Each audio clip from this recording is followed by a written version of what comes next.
Good evening friends. पिछले previous video में हमने पैसिव वॉइस के बेसिक को पढ़ा था। अब हम उसी के अगले नेक्स्ट पार्ट पर चलते हैं, जिसमें हम बारी बारी से वन बाय वन एक एक हेडिंग्स को डिस्क्राइब करेंगे, जिनमें पैसिव वॉइस में सबसे पहली हेडिंग हम लेंगे मॉडल को लेकर।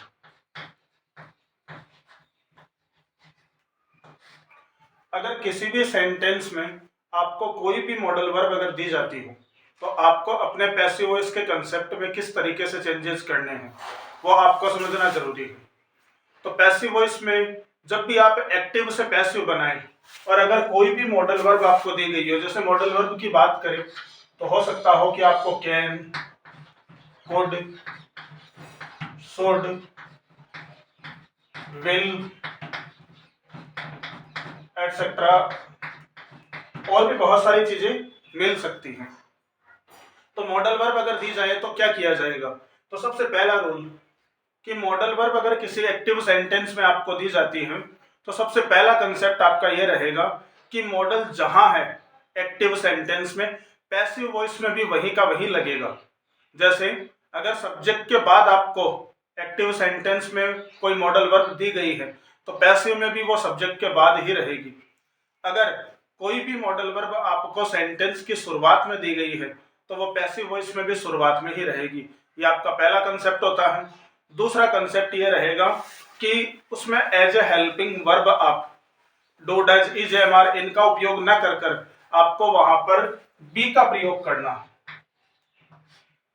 तो इसी हेडिंग को कुछ एग्जाम्पल से समझकर देखते हैं।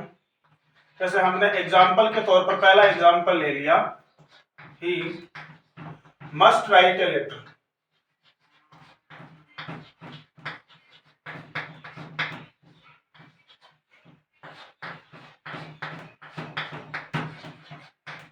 अब अकॉर्डिंग टू सेंटेंस हम चलते हैं।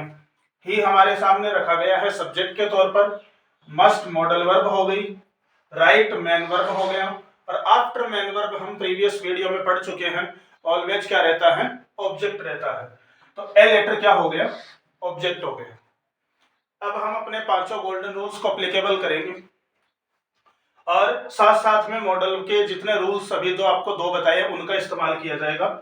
जैसे कि सबसे पहले ऑब्जेक्ट चेंज इनटू सब्जेक्ट, तो ए लेटर तो सबसे आगे आ गया। हम प्रीवियस में बोल चुके हैं कि मॉडल वर्ब जहां होगी वही रहेगी। इस सेंटेंस में भी सब्जेक्ट के बाद मॉडल वर्ब आपको दी गई है तो पैसिव में भी वो सब्जेक्ट के बाद ही आएगी। तो ए लेटर मस्ट। अब रूल था यूज हेल्पिंग वर्ब। अब मैंने यहां पर आपको पहले से क्लियर कर दिया कि आपको हेल्पिंग वर्ब के तौर पर किसको इस्तेमाल करना है? बी को। तो ए लेटर मस्ट बी। अब चाहिए राइट की थर्ड फॉर्म, तो हो गई रिटर्न। फिर फोर्थ रूल था बाई लगाइए, और ही जो दिया गया as a pronoun, objective case में चला गया हिम। तो आपका आंसर बन गया a letter must be written by him. इसे ही एक एग्जांपल से और देखते हैं। उस एग्जांपल में हम देखेंगे कि मॉडल वर्ब जो है वो सेंटेंस में शुरुआत में होगी। जैसे मे आई use your mobile.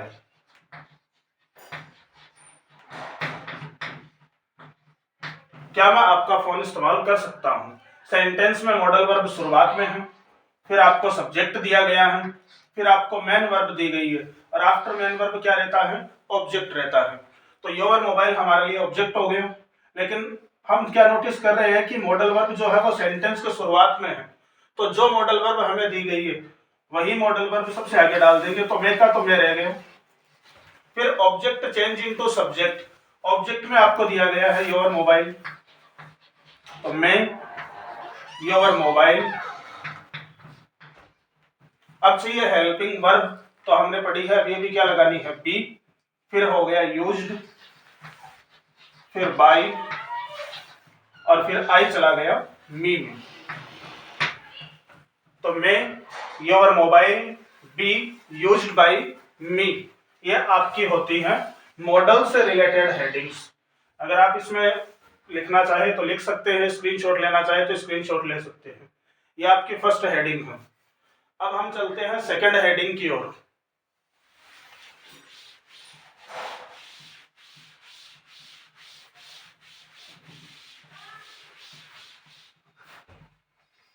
Second heading हमने ले ली इंटेरोगेटिव सेंटेंस।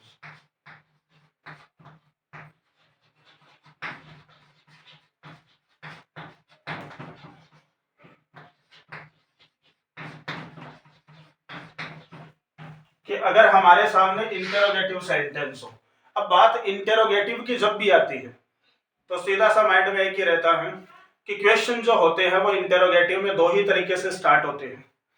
या तो आपको देगा कोई ना कोई हेल्पिंग वर्ब से स्टार्ट कर या फिर देगा कोई मॉडल वर्ब, दोनों एक ही बात है, क्योंकि मॉडल्स जो होते हैं वो भी मूड सोविंग वर्ब्स ही हैं, तो वो भी सेंटेंस में शुरुआत में हो सकते हैं।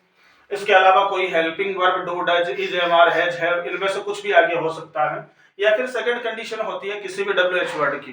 अब हम इतना ज्यादा इनके डिस्क्रिप्शन में न जाकर केवल एक बेसिक एक कंसेप्ट से आप ये जान सकते हैं कि इनकी पैसिव बनाई कैसे जाए। तो सबसे पहला कंसेप्ट क्या रहता है कि इंटेरोगेटिव की पैसिव जो होती है वो हमेशा ही इंटेरोगेटिव बनती है। मतलब क्या है कि अगर आपके सेंटेंस में स्टार्टिंग में हेल्पिंग वर्ब है तो पैसिव वॉइस में भी वो हेल्पिंग वर्ब से ही स्टार्ट होगा। अगर सेंटेंस में कोई मॉडल वर्ब शुरू में है तो पैसिव में भी वो मॉडल वर्ब ही रहेगी स्टार्टिंग में। और अगर कोई WH वर्ड आपको दे दिया जाए तो वो WH वर्ड ही शुरुआत के अंदर रहेगा। हाँ, WH वर्ड के इस्तेमाल के वक्त हमें दो WH वर्ड का विशेष ख्याल रखना है कि अगर हमारे किसी सेंटेंस में हु से अगर कोई सेंटेंस स्टार्ट हो तो हम उसकी पैसिव हमेशा बाय होम से बनाएंगे, और अगर कोई भी सेंटेंस हमारा होम से स्टार्ट हुआ तो उसकी पैसिव हमेशा हु से बनेगी। बाकी कोई भी कैसा भी WH वर्ड हमें दिया गया हो हम उसी WH वर्ड को आगे की ओर लेकर आएंगे। एक रूल बताया है मैंने सिर्फ कि सेंटेंस की इंटेरोगेटिव पैसिव वॉइस जो रहेगी वो इंटेरोगेटिव ही बनानी है आपको। अब इसे एग्जांपल से हम समझ के देखते हैं। जैसे हम पहले हेडिंग में लेते हैं कुछ हेल्पिंग वर्ब के एग्जांपल्स। जैसे फर्स्ट सेंटेंस हमने लिया, do you play cricket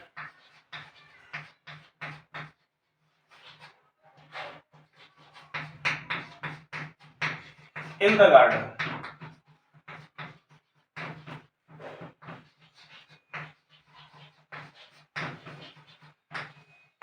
do you play cricket in the garden, helping verb इसमें स्टार्टिंग में आ गई।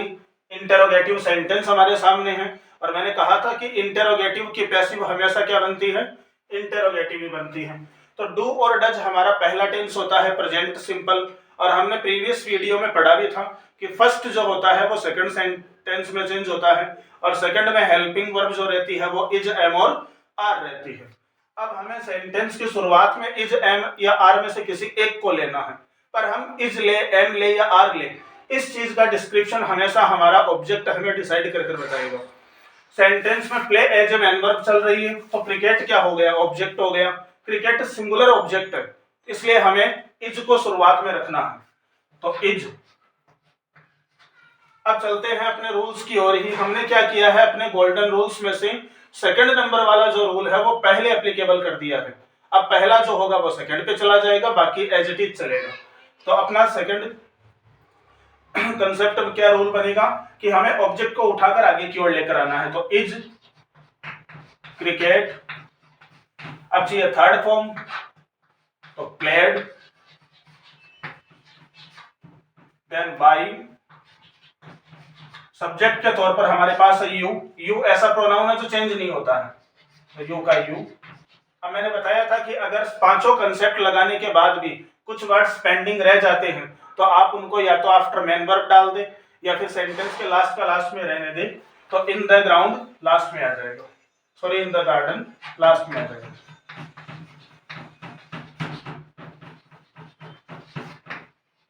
लास्ट में अगेन क्वेश्चन मार्क। एक एग्जांपल और लेकर देखते हैं इसी का हम।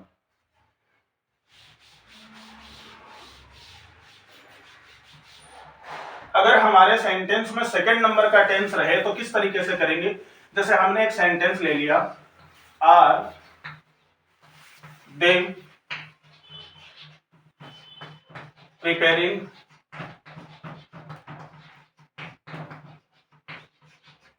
Notes for board exam.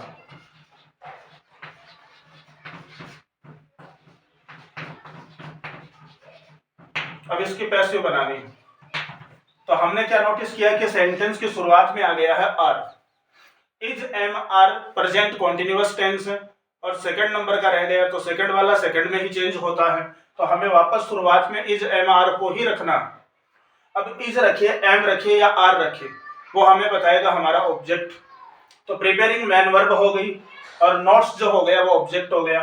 Notes बहुत सारे बात हो रही है, प्लूरल में है, तो डेफिनेटली हम क्या रखेंगे, आर को रखेंगे। तो सबसे आगे आ गया आर।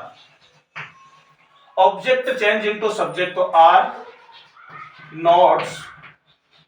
अब हमें पता है कि इज एम आर में ही जाता है, तो वो बीइंग के साथ जाता है, तो आर नोट्स बीइंग। फिर थर्ड फॉर्म डाल दीजिए प्रिपेयर्ड, फिर बाइंग, फिर उसके बाद में देन और बोर्ड एग्जाम।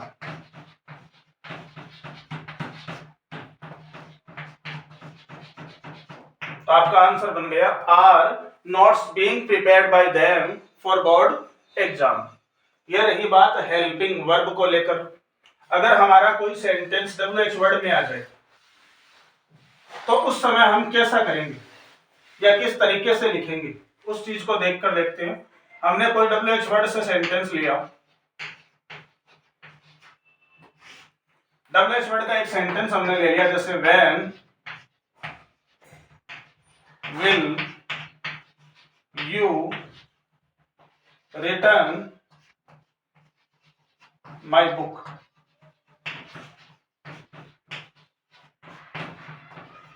अब हमारे सामने जो एक्टिव सेंटेंस है वो किसी डब्ल्यूएच वर्ड में है, तो मैंने बताया था हु और होम को छोड़कर बाकी जो डब्ल्यूएच वर्ड आपको दिया जाए वो एज इट इज उतार दे। तो वैन का तो आ गया वैन। अब आप वैन को लिख चुके हैं, तो आपका सेंटेंस आप क्या नोटिस करेंगे कि अगेन हेल्पिंग वर्ब पर आ गया है, तो वही रूल्स जो प्रीवियस लगा रहे हैं हम वही वापस लगाएंगे। अगेन हेल्पिंग वर्ब ही आगे रहेगी, तो रिटर्न जो है वो मेन वर्ब है आपका। तो माई बुक ऑब्जेक्ट हो गए, ऑब्जेक्ट चेंज इनटू सब्जेक्ट, तो व्हेन, उसके बाद में हेल्पिंग वर्ब लगानी है। तो हम यहां नोटिस करेंगे कि माई बुक जो है वो आपका आई और वी होता तो हम सेल बी में उसे चेंज कर देते। अगर कोई भी आपका रहा सब्जेक्ट तो आप उसे विल बी में चेंज करेंगे, तो व्हेन विल। अब विल और बी दोनों के बीच में आपको ऑब्जेक्ट को सब्जेक्ट बनाकर लाना है, ना कि आप सीधे विल बी लिख दें। तो जैसे when will my book be, third form हो गई रिटर्न, फिर बाई, सब्जेक्ट के तौर पर आपके पास है यू, नो चेंज, और ये लास्ट में क्वेश्चन मार्क। तो when will my book be return by you. ये होता है डब्ल्यूएच वर्ड के कंसेप्ट में। डब्ल्यूएच वर्ड में हमने अभी अभी पढ़ा था कि अगर हु या हुम आए तो ऐसी कंडीशन में हम क्या करें। तो हु और हुम का भी एक लॉजिक होता है, वो भी देख लीजिए। जैसे एक सेंटेंस हमें दे दिया अगले ने,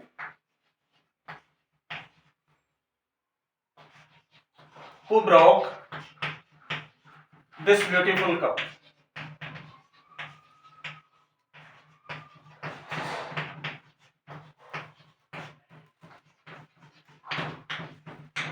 अब हु से जैसे ही सेंटेंस आपने देखा तो तुरंत आगे आप बाय हुम डाल दीजिए, और जैसे ही आप बाय हुम का यूज ले लेते हैं फिर आपको डब्ल्यूएच वर्ड में आपको फिर हेल्पिंग वर्ब की जरूरत पड़ेगी। अब हमने प्रीवियस जो वीडियो है उसमें हमने पढ़ा है कि ब्रोक जो है वो सेकंड फॉर्म में है और सेंटेंस भी विदाउट हेल्पिंग वर्ब है। सेकंड फॉर्म होने के कारण ये पास्ट सिंपल में आ गया। पास्ट सिंपल जो होता है वो पास्ट कॉन्टिन्यूअस टेंस के अंदर चला जाएगा। दैट मीन वॉज या वर में से कोई एक आगे रहेगा।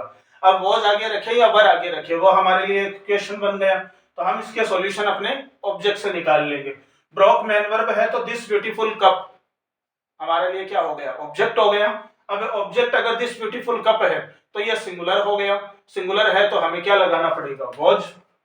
तो by whom was this beautiful cup.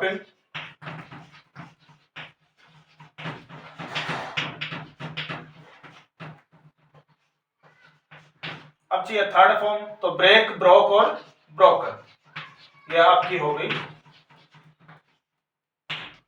Passive voice. इसकी भी तैयार। तो by whom was this beautiful cup broken, ये आपको अगर कोई भी WH वर्ड दिया जाए तो इस तरीके से आप बना सकते हैं।